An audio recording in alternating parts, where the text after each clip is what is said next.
Hello, today we're going to start talking about chapter 16, and we're going back to the slavery issue a little bit. And we had last talked about how we are around 1850, and California just became a state, and Texas had just become a state. And I said, once all that happens, it's going to get really chaotic in the United States. But first of all, today we're going to backtrack just a little bit to the 1820s and something called the Missouri Compromise. Now, we talked earlier in the year about compromises, the Great Compromise during the writing of the Constitution, and the Three-Fifths Compromise during the writing of the Constitution. So, a couple new ones today. The Missouri Compromise, here's kind of how this worked. It's the mid 1820s, and we had 22 states. 11 of them were free, which means that slavery was illegal, and 11 of them were slave states. Now, like we talked in the last few chapters, the free states were more in the north because they didn't have the plantations and that kind of thing. So slavery was illegal in the north, and to the south, where they had the plantations, that's where slavery was legal. So we had 11 free that had slavery illegal, and 11 where you could have slaves. Well, Missouri was going to enter the United States, and it wanted to enter as a slave state, but the Northerners didn't want this. So why do you think the Northerners wouldn't want it? Well, because that would give more slave states than free states. So that would kind of make a shift in the balance there, and it's not what the Northerners wanted. So they debated on this, they argued about it, and this went on for months whether or not to allow Missouri in as a free state, a slave state, or not let them in at all.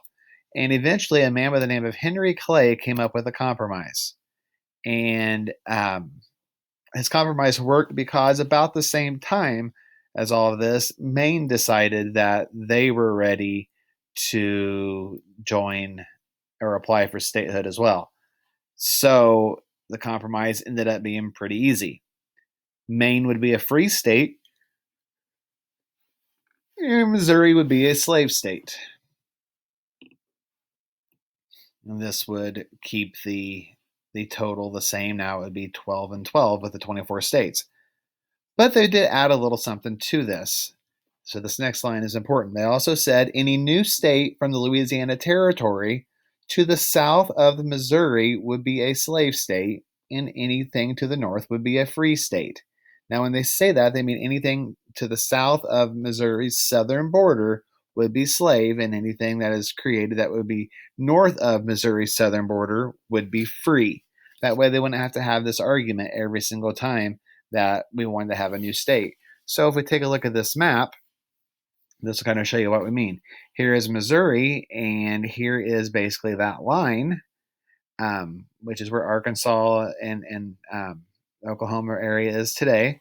But that line right there, anything to the south of it, so anything to the south here would be a slave state, and anything to the north would be a free state.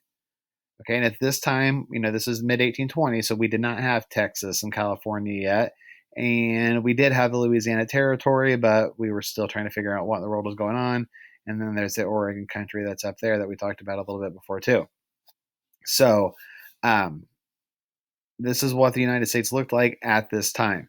The reddish orange states were slave states, and the green states were the free states. Moving on to section 2, and we have the Compromise of 1850. So we just skip forward 25 years, and now it's time for California to join statehood. So the Compromise of 1850, it's 1849, and there were 30 states. 15 of them free, 15 of them were slave. And then California was ready to join the Union. And they did not know what to do because California is a very long state. It's a big state. It's far away. They've been using the whole Missouri Compromise up to this point. So there were just a lot of debate again about what to do this time now with California. Well, Henry Clay, still alive, still ticking, now 73, he called for peace. And he said that this needs to get worked out, and if not, we might have a civil war. Well, we haven't really talked about the Civil War yet, and it's what we're going to talk about a lot from here on out.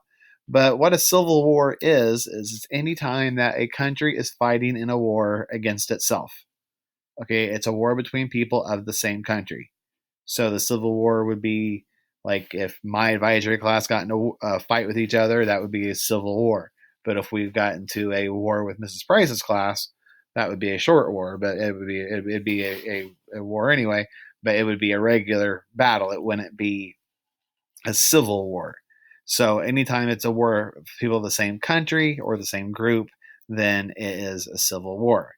So they're afraid that the United States would go to war against itself. Well, the problem is, or not the problem, but a lot of the slave states disagreed with Clay. Um, they were fine if we end up going to war. Uh, they they were ready for some things to be changed. But a compromise was eventually worked out. This is a very important compromise, the Compromise of 1850. It had 5 parts. Part 1, California entered as a free state. Okay, so California is a free state. That means that slavery is not allowed in California. New Mexico and Utah were created. Voters from each of those states would decide on slavery. It says slaver, but there should be a Y there. The voters would decide on slavery, whether or not to have it or not. There has been slavery all this time in Washington, D.C., where the president lives. The Compromise of 1850 got rid of slavery in Washington, D.C. So basically, California entered as a free state. Washington, D.C. lost slaves. A strict fugitive slave law was enforced. Okay, fugitive means runaway. So this means they made a law for slaves that would run away. And I'm going to talk a little bit more about that here in just a second. And the last thing the Compromise of 1850 did is it settled a border dispute between Texas and New Mexico, which isn't really as important to all of this as everything else. But after the Compromise of 1850, here's what the United States looked like. We had all of these states in the orange were the slave states. Up here were the free states. This is starting to sort itself out a little bit. Getting like Minnesota territory now. Here's California, Utah. It's starting to sort out more than it was 20, 25 years prior. Oklahoma is now the Indian territory. Remember, we talked about the Trail of Tears and all of that, and that's where the Indians were. And so obviously it was not free or a slave. It was just its own little area. So that's what we had, and that's why that's what the United States looked like after California joined. Now, with all this, we had the Fugitive Slave Act. And like we said, fugitive means runaway slave. And what this did is it required all citizens, everybody, to help catch slaves when they ran away. So before, if a slave ran away, they could get help or they could get whatever, or people could just ignore them.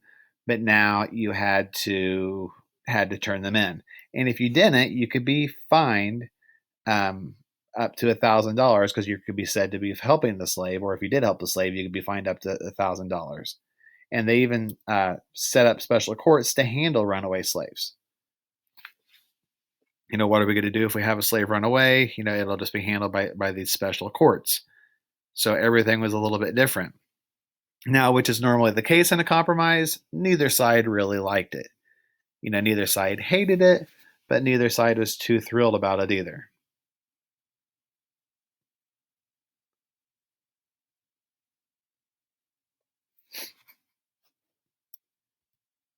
And then there were signs and stuff, and this is just an example of a sign that they may have had at that time, just saying that if we catch you, this is what's going to happen. Look out for runaway slaves and that kind of thing. And remember, we talked before about how slaves would go to the north and they'd be free.